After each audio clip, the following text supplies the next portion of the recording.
앞에 강의에서 아프리카의 전반적인 그 이슬람과 기독교의 대치 상황 그걸 보면서 그 중간에 미전도 종족들이 나열되어 있는 그 레드벨트 지역 기억나시나요? 그 지도가?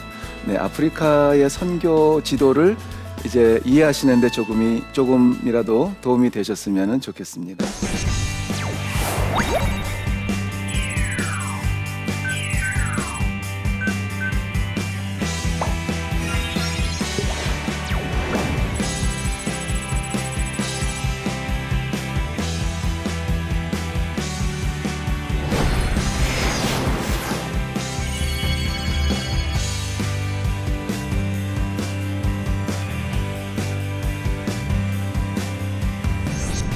네, 그래서 지금 두 번째는 제가 나누고 싶은 것은 그러한 영적 전장 속에 있는 미전도 종족 그 안에서 선교를 하기 위해서는 어떻게 해야 됩니까 하는 부분들이에요.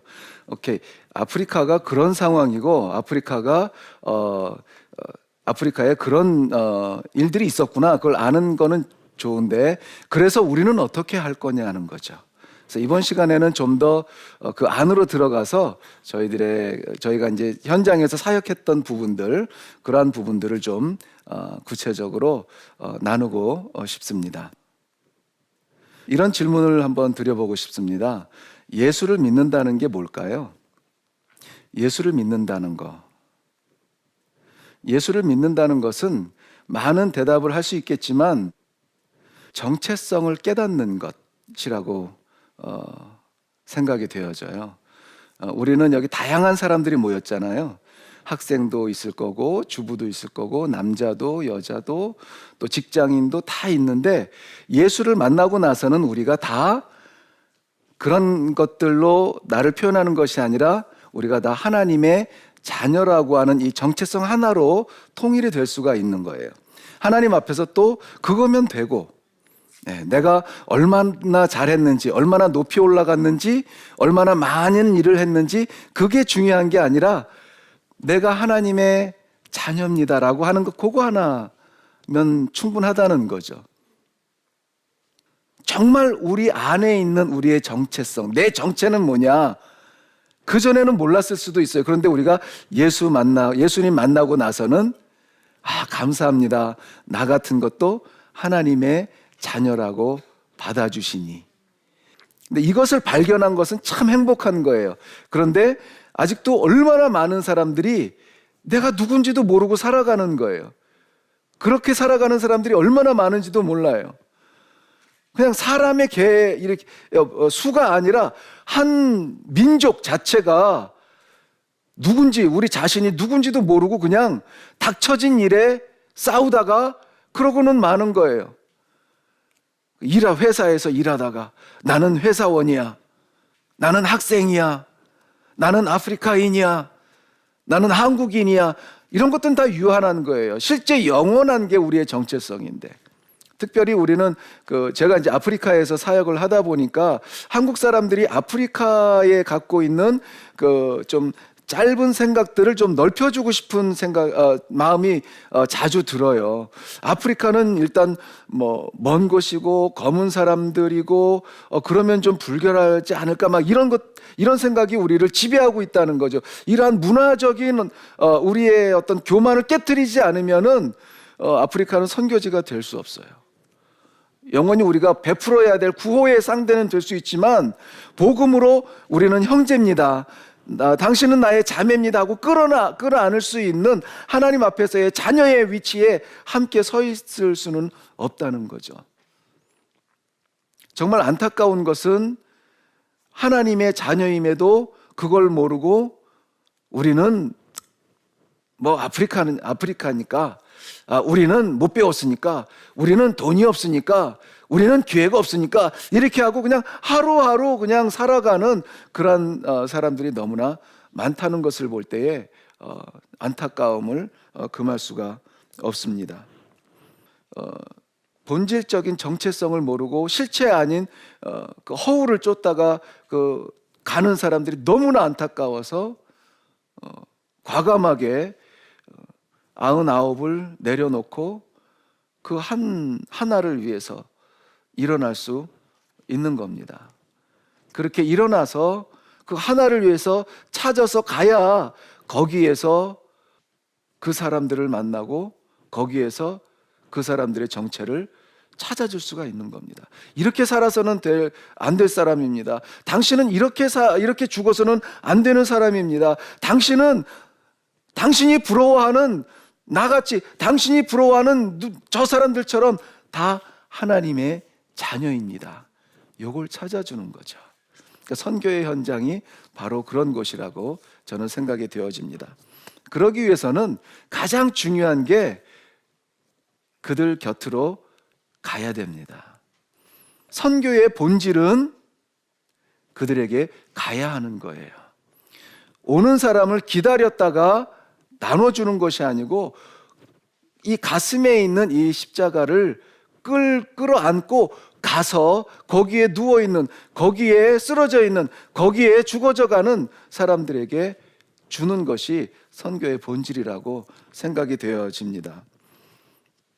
그러다 보면은 정말 내가 이 서부 아프리카에 이 레드벨트라고 하는 알지도 못했던 이 땅이었는데 하나님께서 눈 열어 보게 하신 이 땅, 이 백성, 이 자리에 이 현장에 오늘 있는 것이 얼마나 감격스러운가 하는 그 날마다의 감격을 맛볼 수가 있습니다. 그리고 그렇게 해서 만난 그 사람들의 그 정말 우주와도 바꿀 수 없다는 하나님의 마음이 어떤 마음인지 이해가 되더라고요. 어떤 형제는 우리 다곤바 종족이 가나에서 그 전에 그 노예들을 잡아다가 유럽인들에게 넘겨주었던 전사부족이라 그랬잖아요. 싸움은 잘하고 총도 잘 쏘고 아주 용감한 종족입니다. 그런데 그 용감한 우리 다곤바 종족이 한 120만 명쯤 되는데 그 120만 명 중에서도 또 특별히 뽑은 그 싸움꾼들이 있어요. 우리 그 전사의 가문이라고 또 얘기해요. 워리어라고 하는데 그 전사의 가문에서 훈련받던 아주 어린 그 중학생 소년이 예수 그리스도가 영원한 삶의 길이라고 하는 것에 가지고 고민을 하기 시작을 한 거예요. 여태까지 어렸을 때부터 암송하고 배워왔던 그 모든 알라를 향한 그 모든 길은 뭐 하루에 5번 절해야 되고 메카를 다녀와야 되고 이런 것들로 교육되어 왔는데 예수 그리스도라고 하는 그 한 분으로 인해서 천국이라고 하는 길이 열린다는 것이 이해가 안 됐던 거죠. 이 소년이 고민을 하다가 예수 그리스도를 마지막에는 영접을 하게 됩니다. 그리고는 고백을 합니다. 내가 이 총 잡고 총 쏘면서 칼을 잡고 죽어서는 안 될 사람을 그러한 사람으로 깨달아진 게 너무나 감사하다는 겁니다. 그래서 그 전에는 어떻게 하면은 빨리, 어떻게 하면은 쉽게, 어떻게 하면은 많이 이런 거를 이렇게 죽일 그 방법을 배워오고 훈련받고 자라오던 그런 아이가 예수 그리스도를 인하여서 새로운 영원한 생명의 길이 열린 것을 보게 된 거예요. 그리고 나는 이 땅에서 그렇게 싸우다가 전사할 사람이 아니라 하늘나라에서 하나님 곁에서 영원히 찬양할 사람이다라고 하는 예수 그리스도를 통한 정체성을 발견한 거예요. 자기의 길을 포기하고 목회자의 길로 방향을 바꾸어서 지금은 많은 마을을 다니면서 설교하고 전도할 뿐만이 아니라 정말 저희 그 사역에 그 교회 개척과 전도 분야에 있어서 거의 책임자로 일임을 맡아서 지금 사역을 하는 그러한 아주 훌륭한 청년이 되었습니다. 이러한 삶의 변화, 눈으로 목격할 수 있는 그러한 축복의 땅이 어디냐면은 선교지인데 여기서 듣는 것과 그 사람들의 눈을 바라보고 그 사람들의 손을 잡고 그 사람들의 이야기를 함께 나누면서 현장에서 일어나는 이 기적 같은 일들을 보기 위해서는 우리의 자리에서 일어나 그들 곁으로 가야 한다는 겁니다. 우리는 성경에서 간단하게 말하는 가라, 가서 전하라, 가서 제자 삼으라 라고 하는 이 단순한 명령 앞에 많은 것으로 설명하려고 해요. 가야 하죠. 그런데 지금 좀 더 준비해야 합니다. 가야 하죠. 그런데 지금 내가 많이 부족합니다. 가야 하죠. 그런데 우선 해야 될 일들이 있습니다. 가야 하는 것은 아는데 그 가야 하는 현장에 도달하기 전에 우리 너무 많은 것으로 우리 상황을 합리화하지 않는가, 자꾸 지연되지 않는가. 다곤바 종족 속에서 사역을 하다 보면요, 다곤바 종족은 98%가 무슬림인 이슬람 종족입니다. 0.8%가 이제 크리스찬들인데, 그 크리스찬 안에는 뭐 로만 캐톨릭도 포함이 되어 있죠. 그래서 순수 우리가 말할 수 있는 기독교인이라고 하는 개신교 기독교인은 그리 많지를 않아요. 그래서 성도들이 막 뭐 부흥하고 막 몇백 명 모이고 막 이러지는 않아요. 그러나 그 모여서 예배드리고 이웃의 눈치를 봐가면서 숨듯이 들어오는 그 한 영혼 한 영혼을 바라보시는 그 하나님의 기쁨은 우리가 감히 표현할 수 없을 줄로 알아요. 그거는 나이를 떠나서 시기를 떠나서 그 현장에서 맛볼 수 있는 행복이에요. 심지어 지금 한 75세쯤 된 우리 어르신 한 분은 60대까지는 무슬림으로 아주 굉장히 성공 가도를 달렸던 모델 같은 그러한 무슬림 중에 무슬림이었습니다. 전설 같은 사람이었어요. 이미 여기 우리 청년들 있지만 20대 때에 이미 많은 성공을 했습니다. 뭐 가장 큰 재산이라고 말할 수 있는 소가 몇 마리인지도 모를 만큼 큰 성공을 했죠. 그래서 주변의 어른들은 야 너네는 잘하면 꼭 저분처럼 돼야 돼 하고 이렇게 이름을 얘기하고 또 모여 있으면은 항상 이분을 불러서 구란을 좀 해석해 달라고 강연해 달라고 간증해 달라고 무슬림 모임 때마다 이렇게 초청됐던 그러한 분이에요. 근데 그분이 60대가 넘어서 이해할 수 없는 그 한마디 한 줄 메시지를 듣고 충격을 받게 됩니다. 그 예수 그리스도가 유일한 길이고 생명이고 그분이 하나님의 아들이라고 하는 이 한 줄 메시지에 이분이 평생 알아와 오던 것과 너무나 다른 거예요. 아까 우리 말했던 그 전사의 후예로 자라왔던 그 목사님하고 똑같은 고민이에요.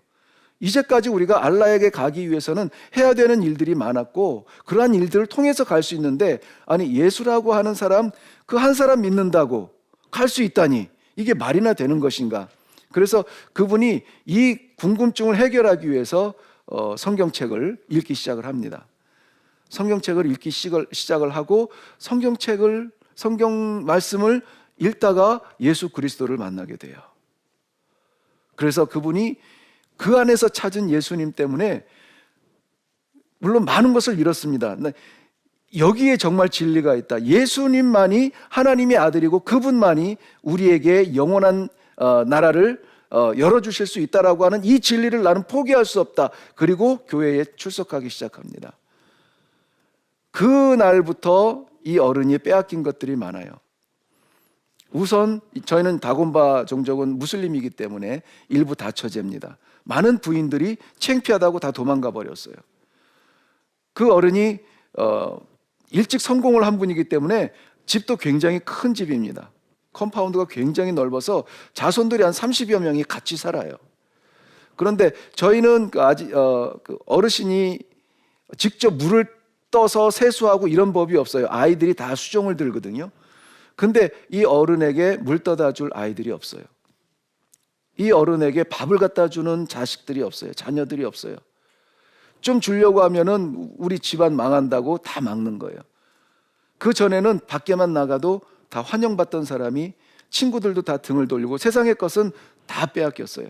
그래도 말씀을 통해서 만나게 된 예수 그리스도를 포기할 수 없다고 끝까지 그리스도를 붙잡고 있는 겁니다. 지금도 하루에 최소한 제가 본 최소한입니다. 3시간에서 5시간 그 이상을 하루 종일 말씀만 읽으세요. 그리고 말씀을 읽다가 어디 가셨지? 안 보이면은 전도하러 간 겁니다. 말씀을 읽다가 그대로 순종하는 거예요.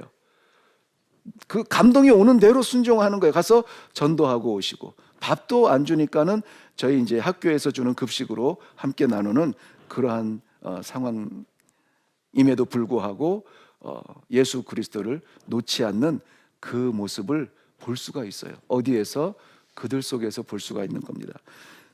두 번째는 그들에게 가까이 갈 뿐만이 아니고 거기서 존재하는 것 자체도 굉장히 귀한 일일 수 있습니다. 그런데 더 중요한 것은 그들의 이웃이 되어야 된다는 겁니다. 그러니까 선교사나 복음 전하는 자가 이웃이 되지 않으면은 복음은 손님이 돼버려요. 손님은 왔다가 가는 게 손님이잖아요. 그러니까 와서 전하는 복음이 들을 수는 있는데 가버린다는 거죠. 무엇보다 중요한 선교의 이치, 전도의 이치가 그들의 이웃이 되어야 된다라고 하는 것입니다. 소금을 음식에 넣는 이유는 소금을 담궜다가 그 소금에 배인 음식맛 배인 소금을 건져 먹기 위해서 소금을 넣지는 않잖아요. 소금을 넣는 이유는 거기에 녹아져서 음식 맛이 더해지기 위해서 소금을 넣잖아요. 소금이 녹아지는 것을 두려워한다면 어떻게 음식의 맛을 낼 수가 있겠어요? 우리 자신 녹아지는 것을 두려워한다면 어떻게 그 큰 명령 하나님의 그 꿈을 이룰 수가 있겠어요? 기꺼이 내 자신이 녹아질 수 있는 그러한 각오, 그러한 실천이 있어져야 될 줄로 압니다. 또 우리가 나누고 싶은 아주 중요한 것 가운데 하나는 복음을 전하고 선교를 하기 위해서는 나의 가능성까지 내려놓아야 된다라고 말씀드리고 싶어요. 선교는 분명히 말씀드리는 것은 기능적인 일이 아닙니다. 많은 사람들이 선교를 위해서 뭐를 준비해야 하고 어떤 기능을 자꾸 준비하려고 시간을 많이 투자를 하는 것을 볼 수가 있습니다.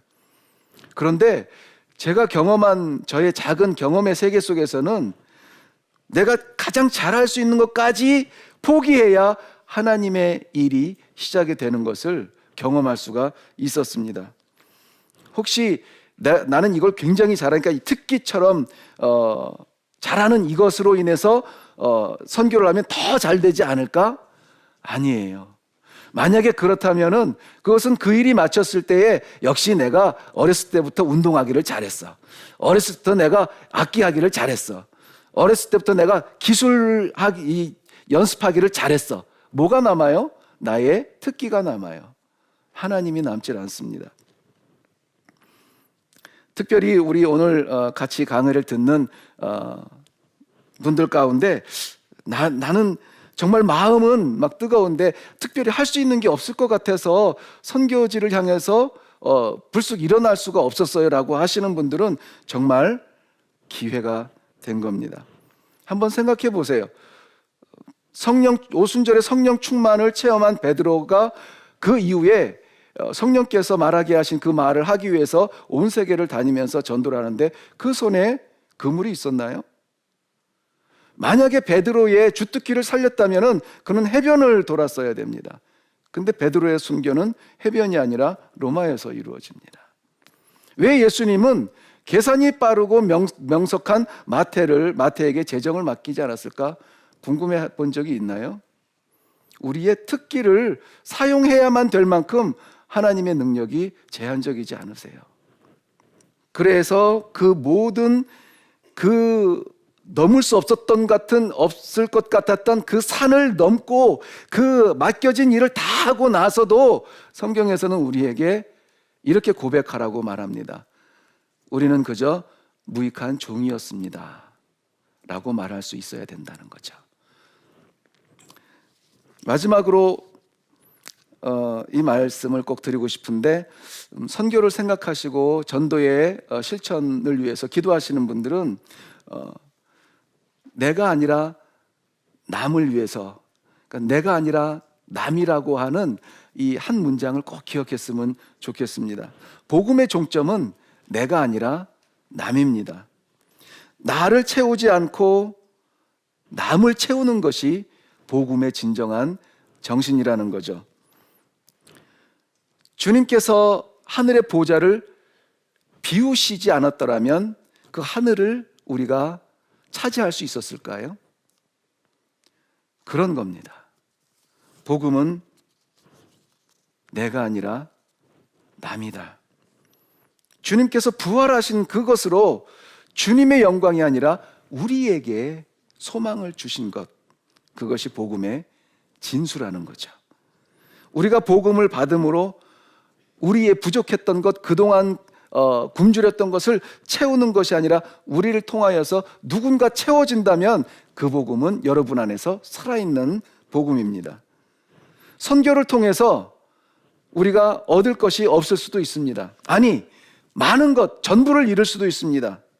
젊음을 포함한 우리의 황금기를 잃을 수도 있습니다. 그러한 것들을 여기 있습니다 하고 내놓아야 될 수도 있어요. 그러나 그 일을 통하여서 나는 비워져도, 내 이름은 잊혀져도, 나는 없어져도 누군가 일어난다면, 누군가 세워진다면, 누군가 하늘나라의 한 자리를 차지할 수 있다면 의미 있는 일이라는 것입니다. 내가 아니라 남이다. 네, 이러한 선교의 정신을 가지고 간다면 서부 아프리카 아니라 어디서든지 하나님께서 마음껏 우리를 사용하시고 또 그 백성들을 복음으로 불러 그대로 그냥 네가 지금 처한 그 상황, 아시아인이냐, 아프리카인이냐, 뭐 학생이냐, 직장인이냐, 그런 너의 지금 네 삶을 치장하고 있는 그 자체로 죽을 사람이 아니라 그 안에 감추인 진정한 너의 모습, 너는 하나님의 사람이야 라고 하는 이 예수 그리스도로 말미암은 그 복음의 정체성으로 그 사람들을 초청할 수가 있는 것입니다. 이 일을 위해서 우리 결단하고 함께 또 기도하고 일할 수 있는 그러한 우리 모두가 될 수 있기를 바랍니다. 감사합니다.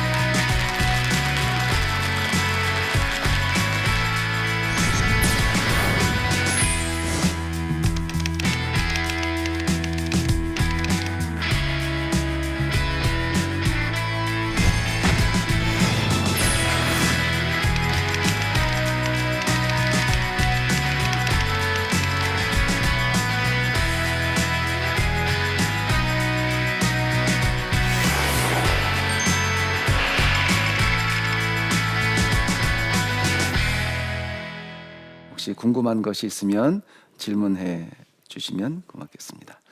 아까 그 선교를 하시게 된 계기를 말씀해 주셨는데 저는 기독교인으로 지금 살고 있는데 가까운 지인에게도 이렇게 선교를 하는 게 굉장히 어려운 많이 느끼는데요. 그렇게 낯설고 먼 곳까지 가셔서 선교하시면서 가장 힘들었던 때는 언제셨고 또 어떻게 극복하셨는지 궁금합니다. 외로움이었습니다. 그리고 나를 힘들게 했던 것은 끊임없게 너무 늦게 왔다라는 거였어요. 왜냐하면 제가 37에 선교사로 나갔는데 거기서 만난 모든 사람들이 그리스도를 몰랐어요. 그럼 내가 만나기 전에 사람들은 어땠을까? 왜 나는 그 젊었을 때의 그 10여 년을 그렇게 허송 세월로 보냈을까 하는 안타까움.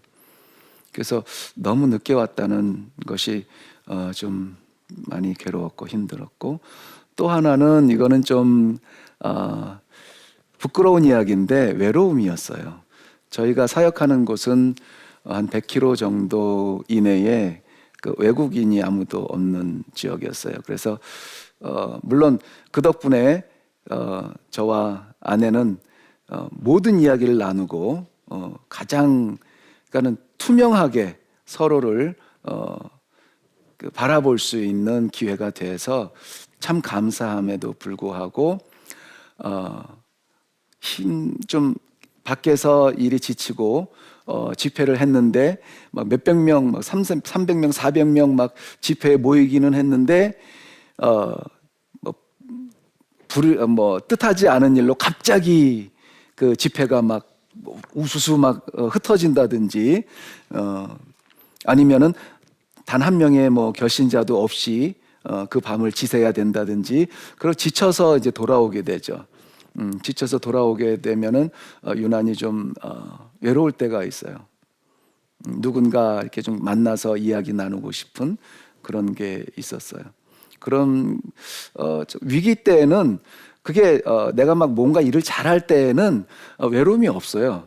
근데 막 집회를 해도 안 되고 만나도 문을 닫아버리고 또 전도 허락까지 받았는데 느닷없이 뭐 장로들이 안 된답니다. 그리고 다시 캔슬이 되고 막 이게 계속되면은 그런 이상한 그 분위기가 있어요. 그러면은 이 축 처지게 되거든요. 예. 누가 옆에서 어깨를 두들겨 주는 사람도 없고 그걸 감내해야 되는 속에서 지독한 외로움이었죠. 지독한 외로움. 그때 나는 이렇게 표현했어요. 죽음처럼 깊은 골짜기. 아무도 없다. 그런데 어느 아침에 제 그 아내가 틀어놓은 그 찬양이 있었어요. 찬양 소리가 나는 안에서 속을 끓고 있는데 찬양 소리가 들리는 거예요. 찬양 소리가 실수하지 아니하는 나의 하나님, 천지를 창조하신 나의 하나님. 그 찬양 소리가 울려 퍼지는데 내가 너무 힘들다고 하나님을 못 봤구나. 그러니까 그러니까 힘들면 눈을 감게 되는데 전에는 그렇게 얘기했거든요. 이렇게 설교도 했어요. 힘들 때 눈이 감기는 건 당연합니다. 눈 감고 기도하세요. 이랬는데 나는 눈 감고 고통스러워했지 정말 내가 이야기한 대로 하나님을 못 봤어요. 근데 그렇게 들려오는 찬양을 통해서 하나님이 계시지. 하나님이 계시지.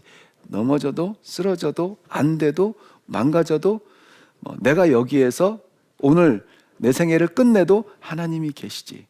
그런데 왜? 그래서 찬양을 많이 하라고 한동안 우리 그 동료 선교사님들에게 이 간증을 나누었던 기억이 있어요. 그 찬양은 기뻐서 하는 게 아니고 찬양을 하면 우리의 영이 기뻐지는 것 같아요. 찬양을 많이 하시면 좋을 것 같아요. 서부 아프리카 참 낯설었죠. 예, 더군다나 그 중동과 북아프리카를 통해서 밀려오는 이슬람의 그러한 세력들과 남쪽에서 저항하는 크리스찬, 그 중간에 그 붉은 벨트라고 칠해진 그 혼란한 지역에서 영적 전투를 벌이고 있는 미전도 종족들, 그들을 오늘 우리는 보았잖아요. 그리고 그 안에서 사역하기 위해서, 복음을 증거하기 위해서, 또 선교를 하기 위해서 우리의 자세는 어때해야 되는가, 제 개인적인 경험을 통해서 또 나눠보았잖아요.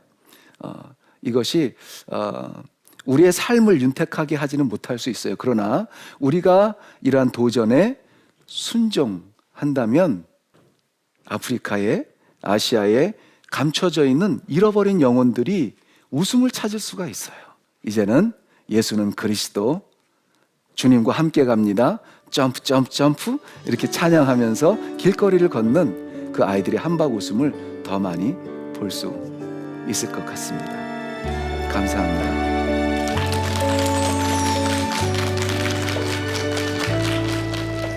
한국의 65세 이상 노인의 절반 정도가 극빈한 생활을 하고 있다는 내용입니다. 65세 이상 노인의 빈곤율이 48%에 육박하고요.